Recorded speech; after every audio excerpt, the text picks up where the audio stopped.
Okay, so we are starting apple tree espalier project today. I've got this 15-foot wide brick wall on the south side of my house, and it really just it's not doing it for me. So I've always wanted to have an apple tree, and I really like the decorative idea of espalier. So I'm going to do things a little bit different than I've seen before. I'm going to use some deck blocks and 4x4s secured to the soffits of my roof um, to hold the wires. And the tree's supposed to be here this afternoon, so I have a lot of work to do. So I'm going to get my deck blocks leveled up here and here, and then I'm going to bring in my 4x4s and start to get a spot prepped for the tree that should be here in the next 3-4 hours. Okay, so here are the 4x4s we're going to use. Nice, prime, non-pressure treated 4xs. I didn't go pressure treated because I wanted to paint them.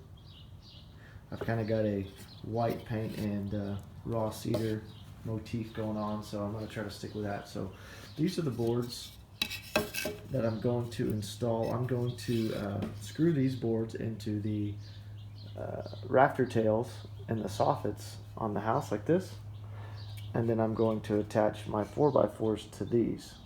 So that's going to kind of give us our vertical stability and strength. And then I'm going to use these guys with this 14 gauge galvanized utility wire as my support wire for the apple tree branches. The way these work, you drill a hole in the side, you run these through, and then you feed the wire through the back side here. And if you can kind of see it, there's like a spring in there and some teeth, and it grabs that wire and you just pull it through from this side and it keeps it tight. And I've never used these before, so I will let you know what I think about them. All right, the Stark Brothers Espalier Supreme Semi-Dwarf apple tree came in. It is the Stark Spur, shoot, I can't remember the name of it. Stark Spur something or other. So anyway, I wanted to unbox this for you to kind of see the condition that you can receive it. It came very quick. It actually a day earlier than it was scheduled to show up. So pretty impressed with that. And I think I paid a few bucks extra for the Supreme, and I guess the Supreme Semi-Dwarf is supposed to be 4 to 5 feet, and I don't remember the diameter. You see my packing slip here. Alright, this is what I ordered. Okay, so this is what we ordered. The Stark Spur Red Roan Beauty Semi-Dwarf Supreme. 42 bucks. Got here in just a couple days. I ordered it really late on the 26th, and today's the 29th. It's a Saturday, so quick shipping.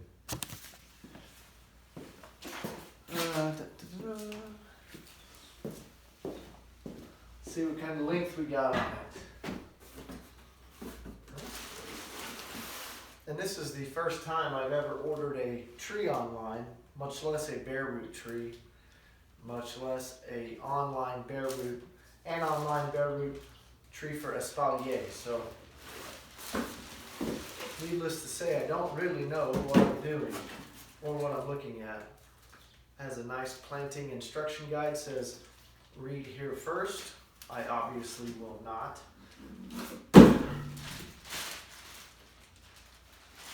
And okay.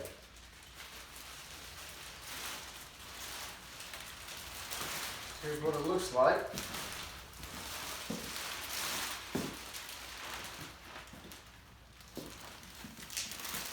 You can see that. So it looks like they've got some sort of paper, fibrous material down there that was for water retention, I guess. You can see where the tree was grafted. And it does appear to be, let me measure it. Lay this down.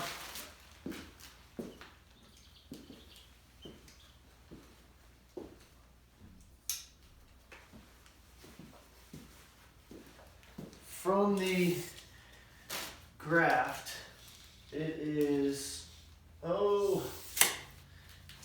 3 foot 9 inches, so it's a little shorter than advertised. I believe I'll have to double check the product description, but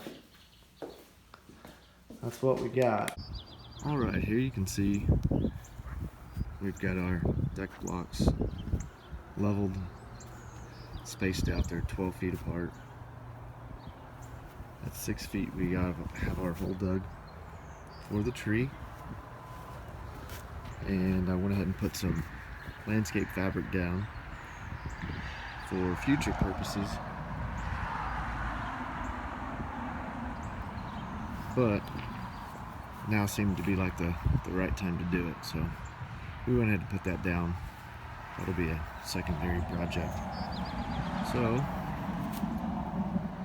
next up are the posts. All right, posts are installed. I'll give you guys a closer look at how I did this.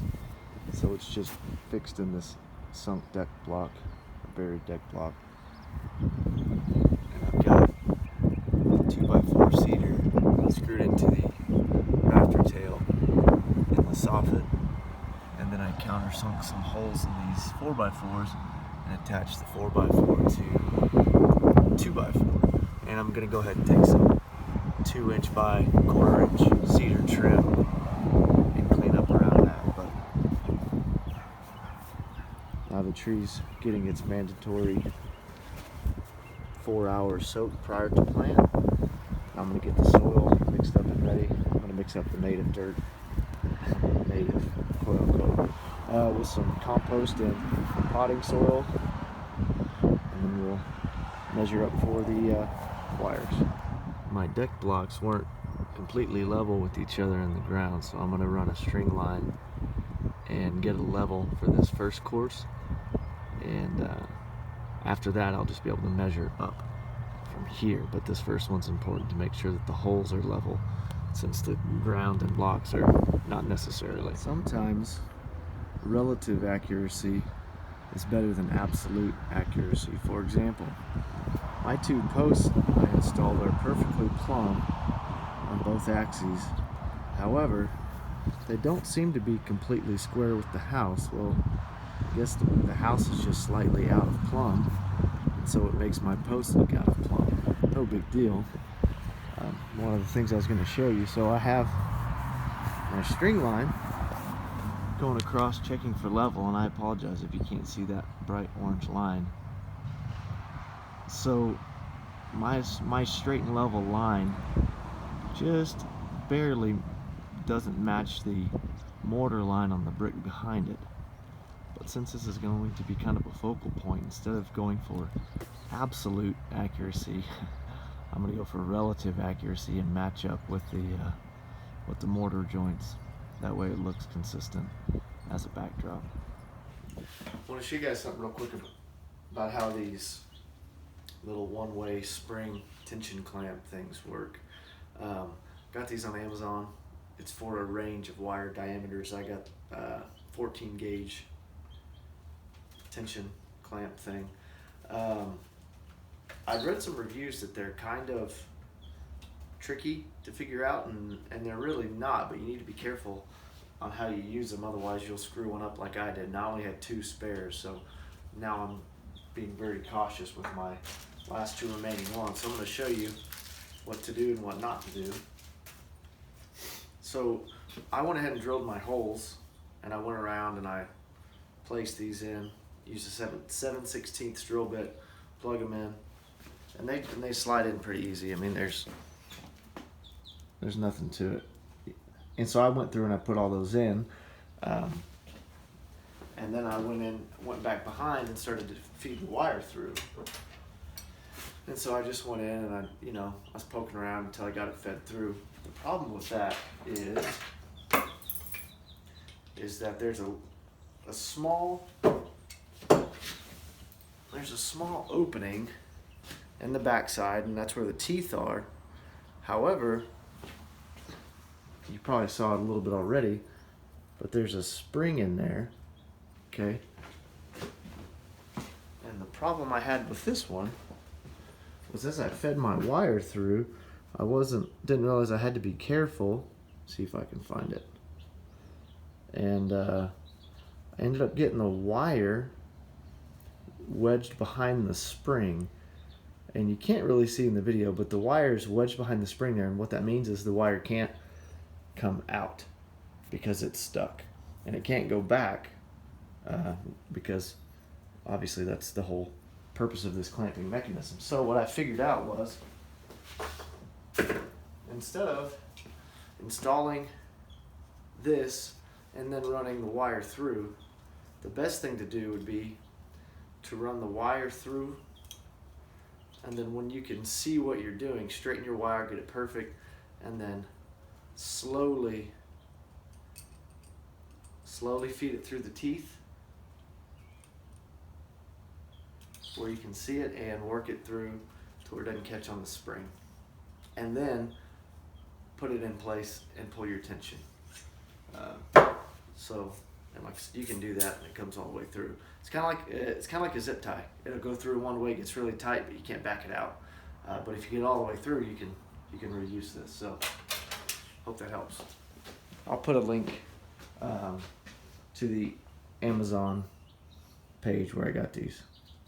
Pretty cool so far, other than that one I screwed up. And also these screws, or these screw holes, rather.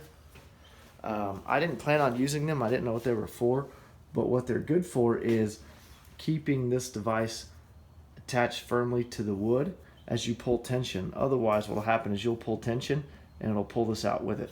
So I'm gonna go to the hardware store and get some nice stainless screws and go back and put those in. You don't have to have them, but it helps keep them straight and helps keep them from being pulled out when you're pulling tension. Flashman helping with the mulch action.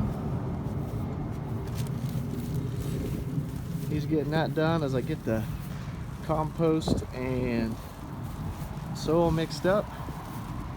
You can see it's coming along pretty well. Those bags weigh as much as he does. He tries so hard. Good job, buddy. So, the way these Where did you get it from? Stark Brothers, that's where I got it from, Stark Brothers online. The way these trees come is it's a semi-dwarf grafted on this rootstock. And they say that the rootstock grafting point should be about 2 to 3 inches above ground.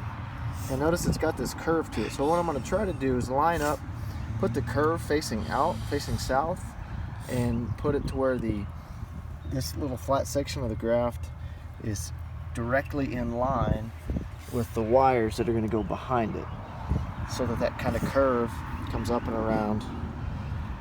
And obviously I want to face it to where it looks like a majority of the branches I have are going to go outwards horizontally.